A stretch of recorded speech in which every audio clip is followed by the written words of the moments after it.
안녕하세요. 12월 6일 화요일 아침입니다. 말씀과 함께 새롭게는 소망의 아침을 시작하겠습니다.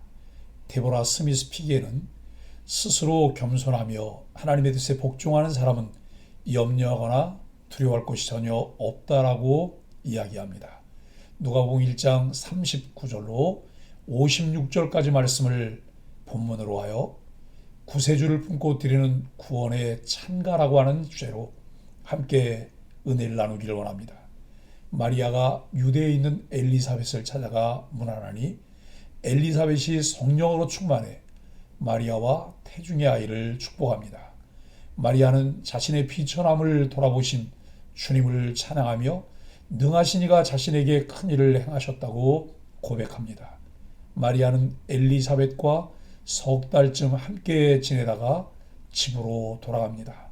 엘리사벳은 마리아를 복되다고 선언하며 마리아를 적장을 죽인 야엘과 같은 여전사의 이미지로 묘사합니다. 마리아는 메시아의 탄생으로 인해 유대민족이 로마 제국과 헤롯의 압제로부터 구원받을 것을 기대합니다.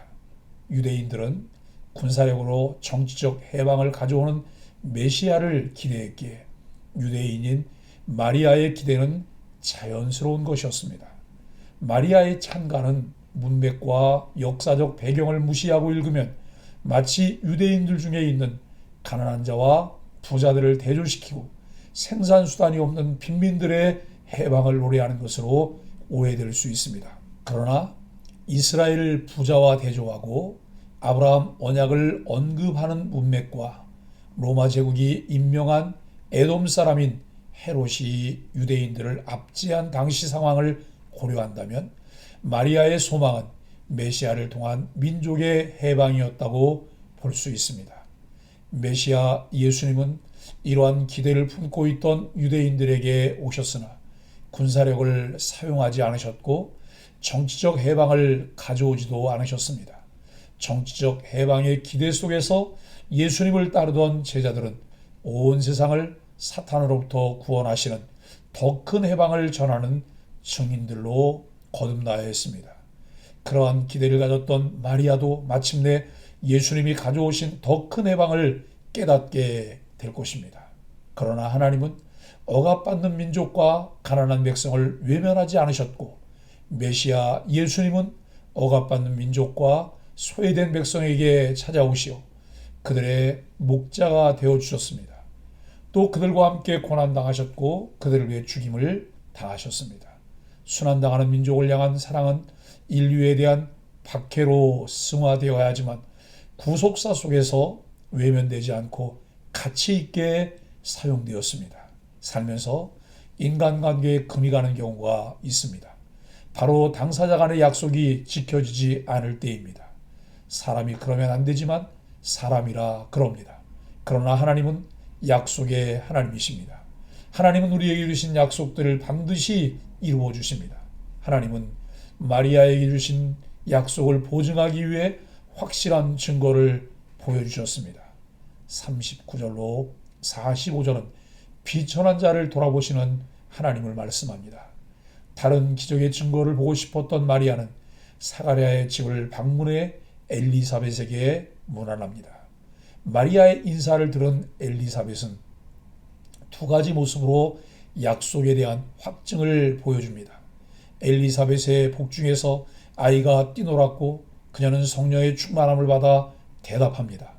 이는 하나님이 마리아에게 주신 약속에 대한 분명한 증거가 되었습니다. 하나님은 우리에게 믿음의 증거를 주십니다. 우리 마음에 꺼지지 않는 기쁨과 성령 충만한 은혜가 있다면 그것은 하나님이 우리를 통해 역사하신 증거입니다. 엘리사벳은 마리아가 다른 여자들과 구별되어 복이 있을 뿐 아니라 그녀 태중의 아이가 복이 있음을 찬양합니다.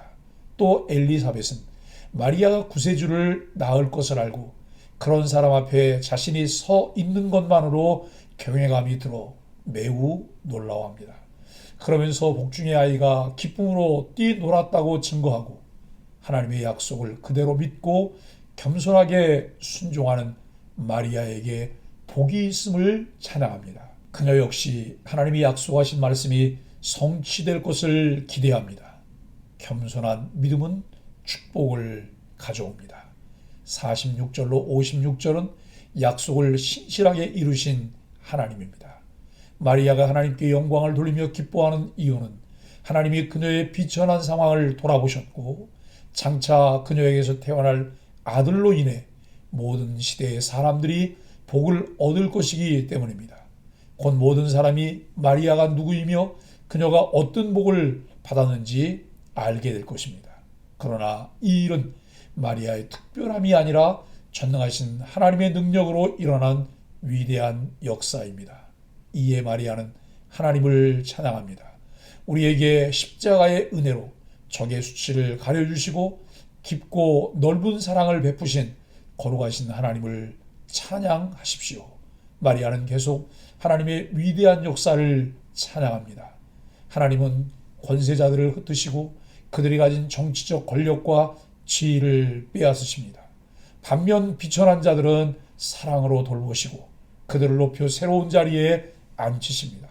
또한 하나님은 줄인 자들을 좋은 것으로 배부르게 먹이시고 부자들은 아무것도 받지 못하게 하십니다. 마리아의 찬양에는 장차 하나님의 아들이 세울 새로운 질서가 들어 있습니다. 복음은 완전히 새로운 평화를 가져옵니다. 마지막으로 마리아는 이스라엘 역사 속에 하나님의 긍휼이 나타났음을 찬양합니다. 과거 이스라엘의 모든 역사의 페이지마다 하나님은 아무 자격이 없는 그들에게 긍휼을 베푸시고 구원의 약속을 근거로 돌보아 주셨습니다. 복음은 신실하신 하나님의 약속 성취입니다. 임신 3개월쯤 되었을 때 마리아는 집으로 돌아왔습니다. 나사렛 사람들이 얼마나 놀랐을까요? 그러나 마리아는 두렵지 않았을 것입니다. 하나님이 그녀에게 확신을 주셨기 때문입니다. 엘리사벳의 아이가 복중에서 뛰놀았고 성령이 역사하셔서 엘리사벳이 축복했으며 마리아는 노래를 바쳤습니다. 은혜의 도구로 순종할 때 주님을 위해서라면 어떤 수치도 감당할 수 있습니다. 사랑하는 소망의 가족 여러분, 자신의 삶이 비참하다고 느끼는 사람은 마리아를 주목해야 합니다. 마리아는 자신의 삶을 비천함으로 규정합니다. 비천함은 자존감이 낮고 마음이 약하고 의기소침한 상태를 말합니다. 하지만 마리아에게 하나님 말씀이 임하자 비천함이 사라졌습니다. 그녀는 모든 세대가 자신을 복이 있다 할 것이라며 기뻐합니다. 하나님의 자비로운 돌보심은 우리 아픔을 치유하고 삶을 회복시킵니다. 마리아가 그 증인입니다. 하나님을 만난 사람은 누구나 하나님을 찬양합니다. 마리아는 약속을 신실하게 이행하시며 낮은 자들을 기억해 주신 하나님의 자비를 노래했습니다. 하나님은 매 순간 우리와 함께 하시며 우리를 돌보십니다. 살면서 경험하는 하나님의 은혜를 잊지 않는다면 우리도 날마다 하나님을 높이고 매 순간 하나님을 찬양할 수 있습니다. 하나님께서 주신 은혜와 비전을 품고 날마다 주의 이름을 찬양하는 소망의 가족들이 되기를 예수 그리스도의 이름으로 간절히 축복합니다. 함께 기도하겠습니다. 주님, 말씀이 반드시 이루어질 것을 확신하는 믿음이 얼마나 큰 복인지 깨닫습니다. 두려울 때 자비와 긍휼로 돌보시고 줄일 때 좋은 것으로 배부르시는 주님을 소리 높여 찬양하게 하여 주옵소서. 구원의 은혜에 넘치는 기쁨으로 반응하며 우리의 삶에 이루실 큰 일을 목도하게 하여 주옵소서. 예수님의 이름으로 간절히 기도합니다. 아멘.